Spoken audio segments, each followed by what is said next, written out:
جو پرامن بقائے باہمی کا وعدہ کریں گے اور اپنے ہتھیار ڈال دیں گے انہیں عام معافی دی جائے گی۔ حماس کے وہ اراکین جو غزہ سے جانا چاہیں انہیں ان ممالک تک محفوظ راستہ فراہم کیا جائے گا جو انہیں وصول کرنے کے لیے تیار ہوں گے۔ ٹرمپ امن معاہدے کی منظوری کے بعد فوری طور پر غزہ کے لیے مکمل امداد بھیجی جائے گی۔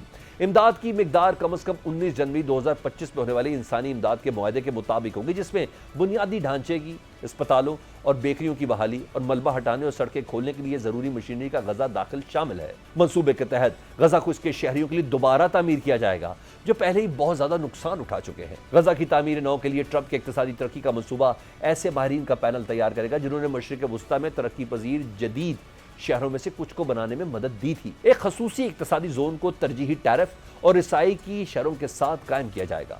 ٹرمپ امن منصوبے کے تحت غزہ کی پٹی میں امداد کا داخلہ اور تقسیم دونوں فریقین اسرائیل اور حماس کی مداخلت کے بغیر اقوام متحدہ اور اس کی ایجنسیوں اور ہلال احمر کے علاوہ دیگر بین الاقوامی اداروں کے ذریعے ہوگی۔ اس کے علاوہ کسی ایسی تنظیم کو بھی امدادی کارروائیوں کی اجازت نہ ہوگی جو کسی بھی فریق کے ساتھ کسی بھی طرح سے وابستہ ہو۔ رفح کراسنگ کو دونوں سمتوں میں کھولنا 19 جنوری 2025 کے معاہدے کے تحت نافذ کردہ اس طریقہ کار سے مشروط ہوگا۔ ٹام بیٹمن کے مطابق صرف ٹرمپ کے مجوزہ نکات کو تسلیم کرنا جنگ کو ختم کرنے کے مترادف نہیں ہوگا۔ آنے والے ہفتوں میں یہ مجوزہ منصوبہ حقیقت کا روپ دھارتا ہے یا نہیں، اس کا انحصار انہی عوامل پر ہوگا جو ہمیشہ سے بنیادی نوعیت کے رہے ہیں۔ مثلا کیا نیتن یاہو اور حماس کی قیادت دونوں اب جنگ کو جاری رکھنے کی بجائے اس کے خاتمے میں زیادہ فائدہ دیکھ رہے ہیں؟ اگرچہ ٹرمپ نے اسے ایک معاہدے کے طور پر پیش کیا لیکن حقیقت میں یہ مزید مذاکرات کے لیے ایک ڈھانچہ ہے، یا جیسا کہ انہوں نے ایک موقع پر کہا کہ اصولوں کا ضابطہ کار ہے۔ یہ اس قسم کے تفصیلی منصوبوں سے بہت دور ہے جو غزہ میں جنگ کے خاتمے پر اتفاق کے لیے درکار ہوگا۔ یہ ایک ایسی کوشش ہے جس کا مقصد مرحلہ وار جنگ بندی اور معاہدے کے تحت جنگ کا خاتمہ ہو سکتا ہے۔ ٹام بیٹمن کے مطابق ٹرمپ ایک آل ان ون امن معاہدہ چاہتے ہیں لیکن اس کے لیے یرغمالیوں کی رہائی کے بارے میں مخصوص تفصیلات، رہا کیے جانے والے فلسطینی قیدیوں کی شناخت اور جنگ کے بعد غزہ کی حکمرانی کے لیے مخصوص شرائط جیسے بہت سے دیگر امور کے علاوہ اسرائیلی انخلا کی تفصیلات کا نقشہ تیار کرنے کے لیے کافی کام کی ضرورت ہے۔ جنگ بندی کے مذاکرات سے واقف ایک فلسطینی اہلکار نے بی بی سی کو بتایا کہ وائٹ ہاؤس کی جانب سے 20 نکاتی مجوزہ منصوبہ حماس کے حکام کے حوالے کر دیا گیا ہے۔ انہوں نے کہا کہ قطری اور مصری حکام نے غزہ میں جنگ کے خاتمے کے لیے وائٹ ہاؤس کا منصوبہ دوحہ میں حماس کے حکام کے حوالے کر دیا ہے۔ حماس کے ایک سینئر اہلکار نے بی بی سی کو بتایا کہ وہ کسی بھی ایسی تجویز پر غور کرنے کے لیے تیار ہیں جس سے غزہ میں جنگ کا خاتمہ ہو، لیکن انہوں نے اس بات پر زور دیا کہ کسی بھی معاہدے میں فلسطینی مفادات کا تحفظ، غزہ سے مکمل اسرائیلی انخلا کو یقینی بنانا اور جنگ کو ختم ہونا چاہیے۔ ہتھیار چھوڑ دینے سے متعلق پوچھے گئے ایک سوال کے جواب میں حماس کے سینئر اہلکار نے کہا جب تک اسرائیلی قبضہ جاری ہے مزاحمت کے ہتھیار ایک سرخ لکیر ہے۔ ٹرمپ منصوبے کے تحت حماس اور دیگر دھڑے اس پر اتفاق کریں گے کہ غزہ کی حکمرانی میں براہ راست، بالواسطہ یا کسی بھی صورت میں کوئی کردار ادا نہیں کریں گے۔ تمام فوجی دہشت گردی اور جارحانہ انفراسٹرکچر بشمول سرنگوں اور ہتھیاروں کی تیاری کے لیے سہولیات کو تباہ کر دیا جائے گا اور دوبارہ تعمیر نہیں کیا جائے گا۔ آزاد ماہرین کی نگرانی میں غزہ کو غیر فوجی زون بنانے کا عمل ہوگا جس میں ہتھیاروں کو مستقل طور پر ناقابل استعمال بنایا جائے گا، جس کی تصدیق ایک متفقہ عمل کے ذریعے کی جائے گی۔ اس عمل کو بین الاقوامی طور پر مالی اعانت سے چلنے والے بائی بیک اور دوبارہ انضمام کے پروگرام کے ذریعے مکمل کیا جائے گا۔ خطے میں موجود شراکت دار اس بات کی ضمانت فراہم کریں گے کہ حماس اور دیگر دھڑے اپنی ذمہ داریوں کی تعمیل کریں گے اور یہ کہ نیو غزہ ان کے پڑوسیوں کے لیے کوئی خطرہ نہیں ہوگا۔ منصوبے کے مطابق امریکہ اپنے عرب اور دیگر بین الاقوامی شراکت داروں کے ساتھ مل کر غزہ میں فوری طور پر تعیناتی کے لیے ایک عارضی انٹرنیشنل اسٹیبلائزیشن فورس یعنی ISF تیار کی جائے گی۔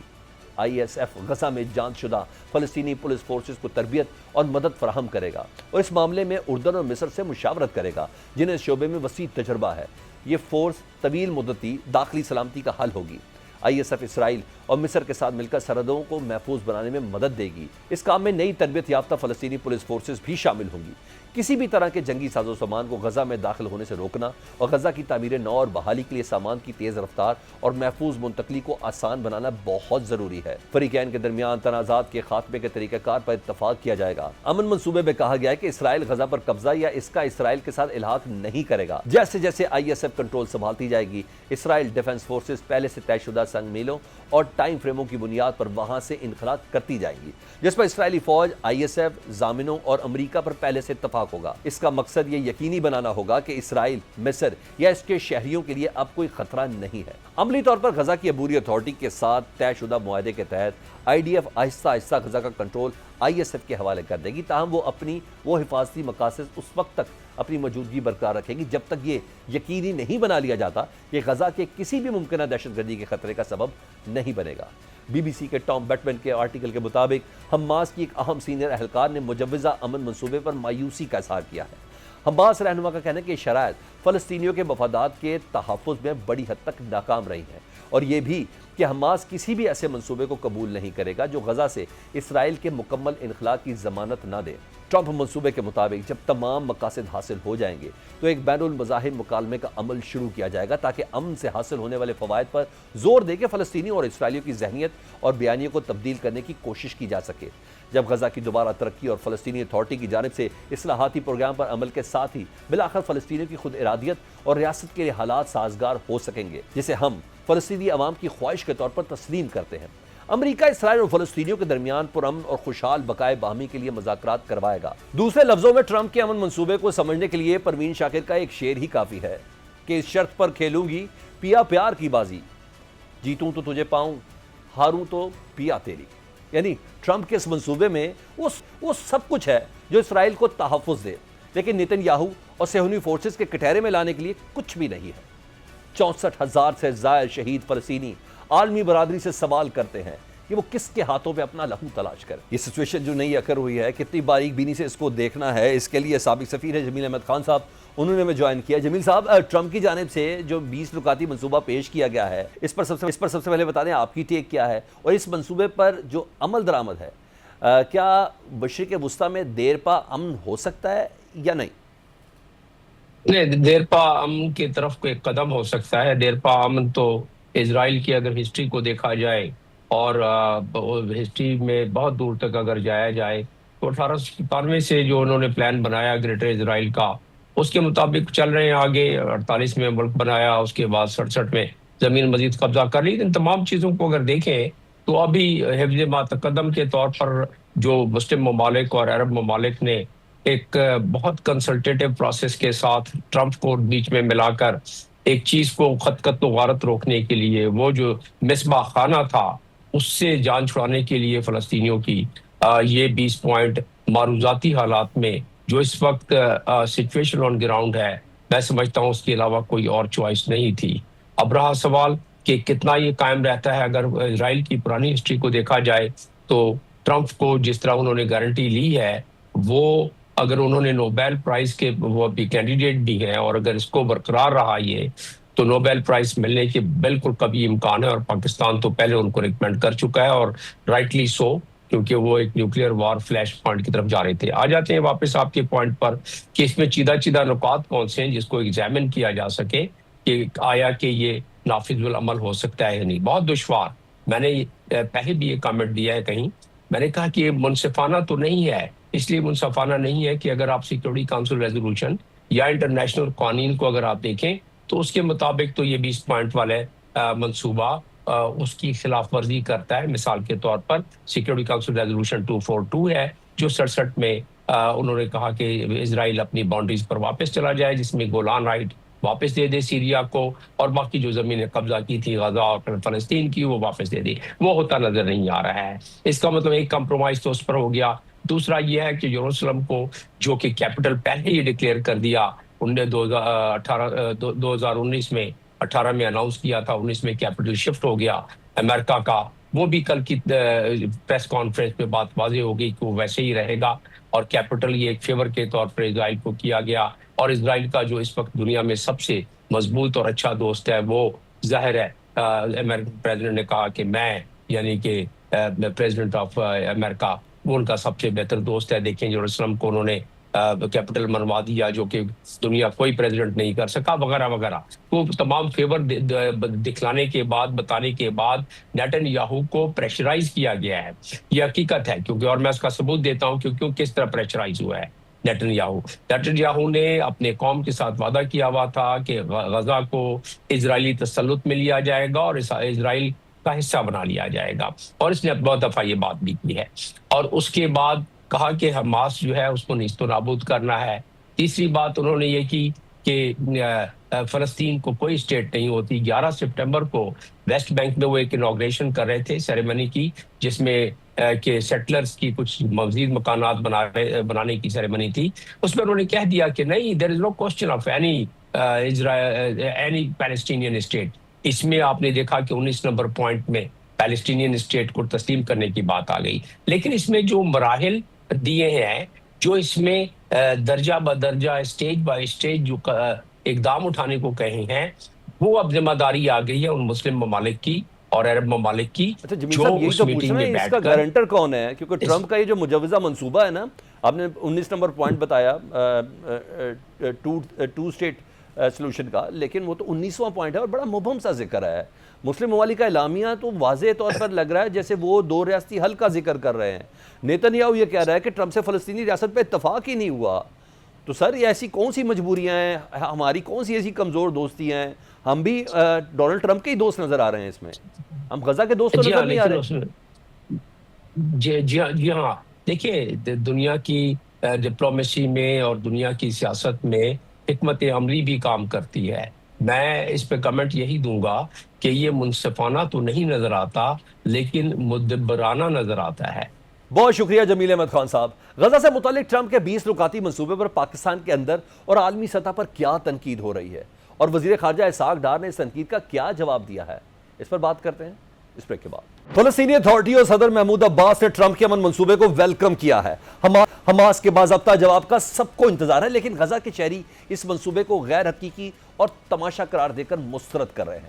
اے ایف ای کی رپورٹ کے مطابق جنوبی غزہ کے علاقے المواسی کے کیمپ میں موجود 39 سالہ ابراہیم جودہ کا کہنا ہے کہ یہ بالکل واضح ہے کہ یہ منصوبہ غیر حقیقی ہے۔ یہ ایسی شرط کے ساتھ تیار کیا گیا منصوبہ ہے جنہیں امریکہ اور اسرائیل جانتے ہیں کہ حماس کبھی قبول نہیں کرے گا۔ 52 سالہ ابو مازن نصر بھی اتنے ہی مایوس تھے۔ ابو مازن نصر نے اس خدشے کا اظہار کیا کہ اس منصوبے کا مقصد فلسطینی دھڑوں کو دھوکہ دے کر غزہ میں موجود اسرائیلی قیدیوں کو رہا کروانا ہے، جبکہ بدلے میں امن نہیں ملے گا۔ ہم بطور قوم اس تماشے کو قبول نہیں کریں گے۔ 29 سالہ گھریلو خاتون نجوہ مسلم کہتی ہیں کہ میں نے نہ صرف اس معاہدے پر یقین کھو دیا ہے، بلکہ میں زندگی پر ہی یقین کھو چکی ہوں۔ اگر واقعی جنگ روکنے کی نیت ہوتی تو اتنی دیر نہ کی جاتی، اسی لیے میں نے ان کی کسی بات پر یقین نہیں کیا۔ غزہ شہر کے 47 سالہ محمد البلتاجی کہتے ہیں کہ یہ سب ایک کھیل ہے اور ہم عوام اس کی قیمت ادا کر رہے ہیں۔ پاکستان میں بھی صدر ٹرمپ کے مجوزہ منصوبے پر شدید رد عمل سامنے آیا ہے۔ امیر جماعت اسلامی حافظ نعیم کا کہنا ہے کہ ہم نام نہاد امن منصوبے کو مسترد کرتے ہیں۔ اقوام متحدہ کا چارٹر واضح ہے کہ ہر قوم کو مسلح جدوجہد کا حق حاصل ہے۔ اگر اس کی سرزمین پر قبضہ کیا جائے اور کوئی طاقت اس حق کو زبردستی ختم نہیں کر سکتی۔ 66,000 شہید فلسطینیوں کی لاشوں پر بنائی گئی کسی نام نہاد امن تجویز کو تعریف کرنا ظالموں کے ساتھ کھڑے ہونے کے مترادف ہے۔ جے ای آئی کے سربراہ مولانا فضل الرحمان نے کہا کہ حماس کو اصل فریق تسلیم کیے بغیر کبھی بھی مسئلہ فلسطین حل نہیں ہو سکتا۔ وزیر اعظم دیکھیں کہ ان کے جنرل اسمبلی کے خطاب اور ان کی ٹویٹ میں کتنا فرق ہے۔ لاہور میں پریس کانفرنس میں مولانا فضل الرحمان نے کہا کہ بانی پاکستان نے اسرائیل کو ناجائز بچہ قرار دیا تھا، ہم اسرائیل کو بھی تسلیم نہیں کریں گے۔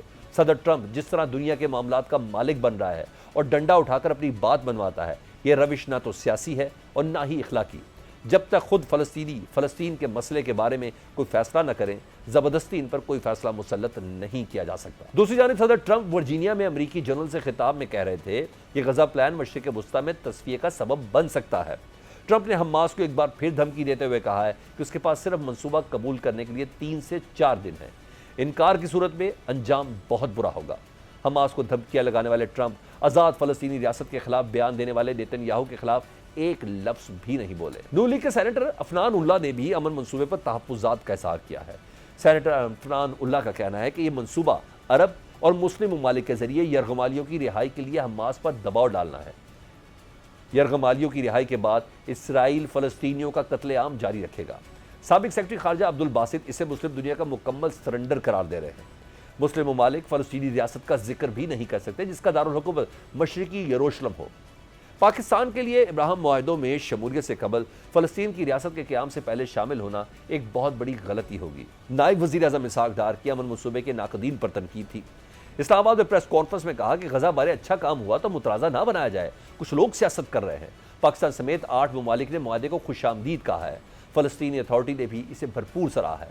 کیا تنقید کرنے والے چاہتے ہیں کہ فلسطینی مرتے رہیں؟ 8 ممالک پاکستان سمیت تیار ہوئے کہ اس ایشو کو ہم نے بڑا پرو ایکٹیولی اپنی جو 4-5 دن کی وزٹ ہے امریکہ کی اس پہ ہم نے اس کو ٹیک اپ کرنا ہے. یہ لیڈرشپ لیول کی یہ میٹنگ جو تھی اس کا ایک ہی ایجنڈا تھا کہ کسی طریقے سے فوری سیز فائر کے لیے کوشش کی جائے تاکہ یہ خون بہ رہا ہے ہر روز معصوموں کا بند ہو جائے. پیلسٹینین اتھارٹی ہے اسٹیٹ آف پیلسٹین جس کے لیے ہم سب کوشش کر رہے ہیں, جن کو سپورٹ کے لیے ہم یہ سارا کام کر رہے ہیں, انہوں نے بھی اس کو ویلکم کیا ہے. پیلسٹین اتھارٹی اس کو ویلکم کر رہی ہے, ہم اس کو کریٹیسائز کر رہے ہیں. کچھ لوگ جن کا مقصد ہی صرف سیاست ہے, وہ heaven sake have a heart, what do you want کہ وہاں خون بہتا رہے, معصوم بچے بھوک سے مرتے ہوئے.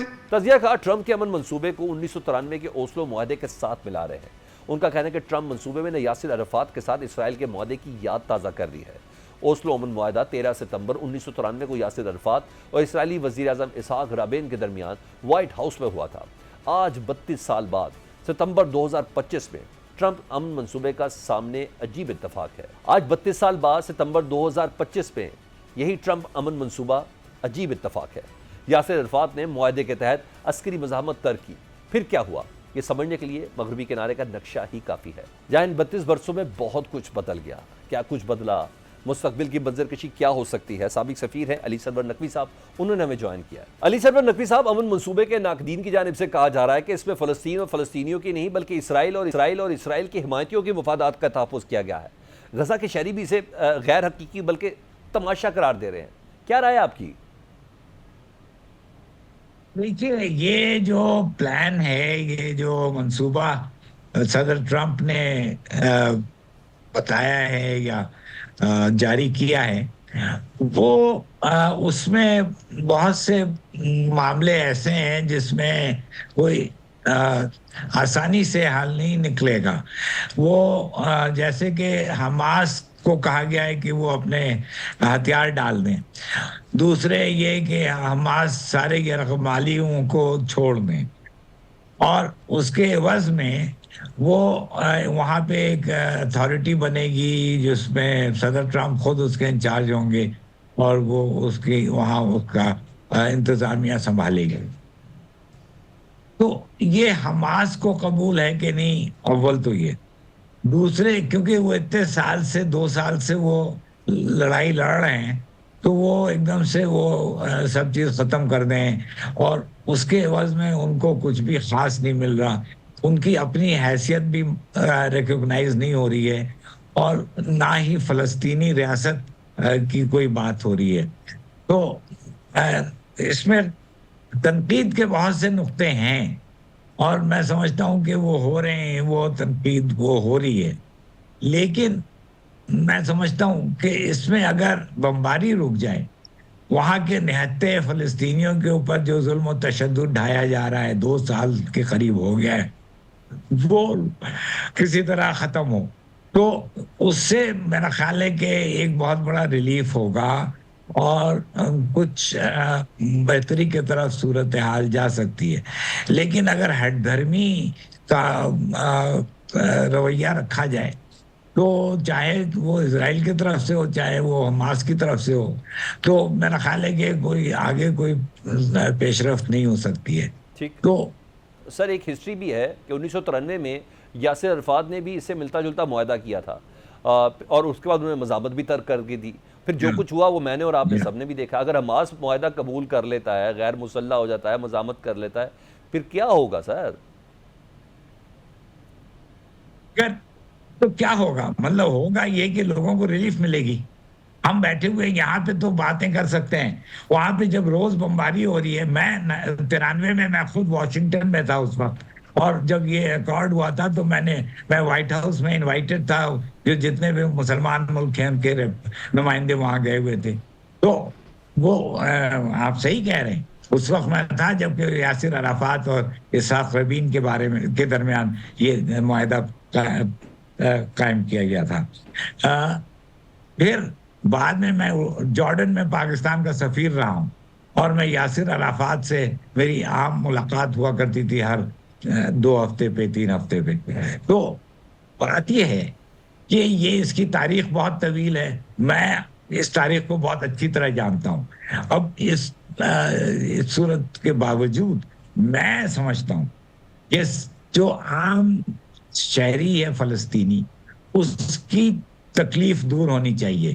اس کے اوپر جو ظلم و تشدد ہے, بچے بوڑھے عورتیں روز کے حساب سے مارے جا رہے ہیں, ان کو کھانے کو نہیں ہے, ان کو دوائی نہیں ہے, ان کو اسکول نہیں ہے, ان کے اسپتال نہیں ہے, یہ جو سڑک نہیں ہے, گھر نہیں ہے, تو یہ صورت کو اب اس وقت امیڈیٹلی ایڈریس کرنے کی ضرورت ہے. اور اس میں سمجھتا ہوں کہ حماس کو بھی اس کو مد نظر رکھنا چاہیے. ٹھیک, بہت شکریہ سابق سرور نقوی صاحب, ہم سے بات کر رہے تھے. وہ کہہ رہے تھے کہ جی ہاں, پہلے والے معاہدے کے حوالے سے شائبہ بھی نہیں رکھنا چاہیے, صورتحال بالکل مختلف ہے. بہرحال آغاز اس سے ہو کہ قتل و غارت گری بند ہو, اور امداد کا معاملہ ہے اس کو ذرا بحال کیا جائے, پھر چیزیں گریجولی دیکھی جائیں, چاہے حماس کی طرف سے ہو چاہے نیتن یاہو کی طرف سے ہو. سوچنا تو پڑے گا. پاکستان فرنٹ اس بریک کے بعد.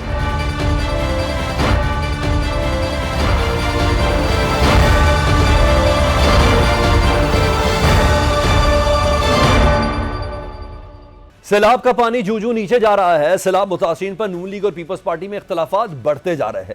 بے نظیر انکم سپورٹ پروگرام اور عالمی امداد کے مطالبے پر دونوں جماعتوں میں ٹھنسی گئی ہے. پیپلز پارٹی کے مسلسل اصرار اور پنجاب حکومت کے مسلسل انکار سے دونوں اتحادی جماعتوں میں اختلافات کی خلیج گہری ہوتی جا رہی ہے. دوسرے تیسرے درجے کی نہیں, صف اول کی قیادت آمنے سامنے ہے. مریم نواز براہ راست پیپلز پارٹی اور سندھ حکومت کو تنقید کا نشانہ بنا رہی ہیں. بات پنجاب کی طرف اٹھنے والی انگلی توڑنے سے تنقید کرنے والوں کو گھر تک چھوڑ کر آؤں گی تک پہنچ گئی ہے. میرا پانی ہے, میرا پیسہ ہے, میرا سارا کچھ ہے, آپ کو کیا تکلیف ہے؟ تو پنجاب کو برائے مہربانی یہ مشورے اپنے پاس رکھیں, بہت مہربانی. مجھ پہ بات کریں, مریم نواز کچھ نہیں کہے گی, لیکن اگر پنجاب پر بات کریں گے, پنجاب کے عوام پہ بات کریں گے, پنجاب کی ترقی پہ بات کریں گے, پنجاب کے حق پہ بات کریں گے, تو مریم نواز آپ کو گھر تک پہنچا کے آئے گی. مریم نواز آپ کو چھوڑے گی نہیں. پیپلز پارٹی نے قومی اسمبلی میں وزیر اعلیٰ پنجاب کے بیانات پر احتجاج ریکارڈ کراتے ہوئے وفاق میں اپوزیشن بینچوں پر بیٹھنے کی دھمکی دے دی ہے. پیپلز پارٹی کا اراکین احتجاجاً قومی اسمبلی سے واک آؤٹ بھی کر گئے. پیپلز پارٹی کے رہنما سید نوید قمر نے قومی اسمبلی میں اظہار خیال کرتے ہوئے کہا کہ مریم نواز کے بیان پر ہم دکھ کا اظہار کرتے ہیں. وزارتیں یا عہدے نہیں چاہیے, کم سے کم عزت تو دے سکتے ہیں. پچھلے کچھ دن میں جو بیانات آئے ہیں وہ مناسب نہیں ہے. بلاول بھٹو نے وزیر اعلیٰ پنجاب اور حکومت کی تعریف کی. وزیر اعلیٰ پنجاب کی تقریر پر دکھ ہوا. ان حالات میں حکومتی بینچز پر بیٹھنا مشکل ہوگا.